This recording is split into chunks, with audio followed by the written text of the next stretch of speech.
पाकिस्तान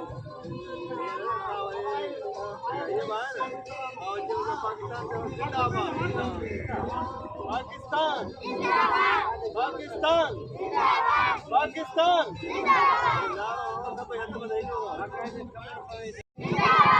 पाकिस्तान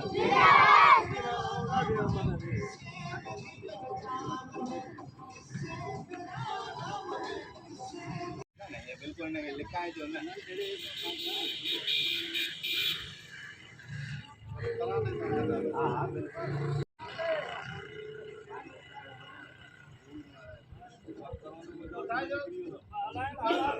कोई भी मतलब ठंडे के पानी डालो जो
बिस्मिल्लाहिर्रहमानिर्रहीम।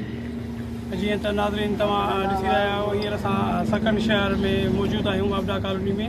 हिते 14 अगस्त जे हवाले सां हिकु प्रोग्राम मुनक़द थियो ऐं 75वीं सालगिरह आहे। इन पुरजोश मौक़े ते असां जेके आला उहिदेदार हिते शामिल थिया आहिनि, कुझु दोस्त थिया आहिनि शामिल आहिनि, उन्हनि खां असां उन्हनि जा व्यूज़ वठंदासीं। त पहिरीं आहे आर्मी कैप्टन इरशाद चन्ना साहब। तव्हां सर ॿुधाइजो हिन ख़ासि मौक़े ते त हीउ आम ॾींहुं छो मल्हायो वेंदो आहे, जंहिंमें तारीख़ ॿुधाइजो। बिस्मिल्लाहिर्रहमानिर्रहीम। ऐं तमामु ख़ुशीअ जी ॻाल्हि आहे जो असां अॼु पाकिस्तान जे 75वें योम आज़ादीअ खे मल्हायो आहे।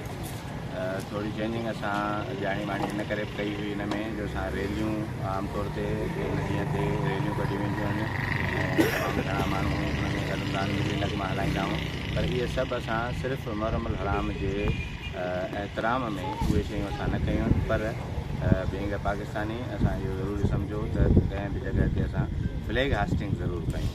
तो फ्लैग हास्टिंग कईसूं ऐं काफ़ी तादाद में असांजा पाकिस्तान एक्स सर्विसमैन सोसाइटी जा मेंबर्स उहे शामिल थिया ऐं पंहिंजे मासूम ॿारनि सां गॾु आया, पाकिस्तान जा झंडा उन्हनि खे ॾिना ऐं इहो मैसेज ॾिनो असां मासूम ॿारनि खे त हे असांजो मुल्क आहे त असीं आहियूं।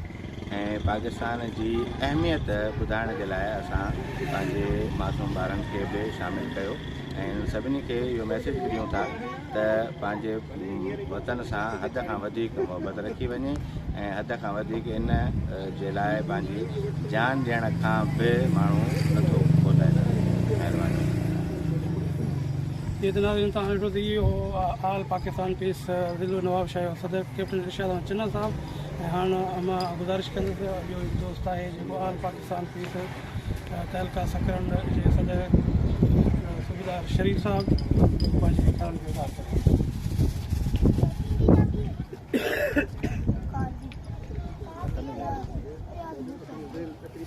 बिस्मिल्लाहिर्रहमानिर्रहीम।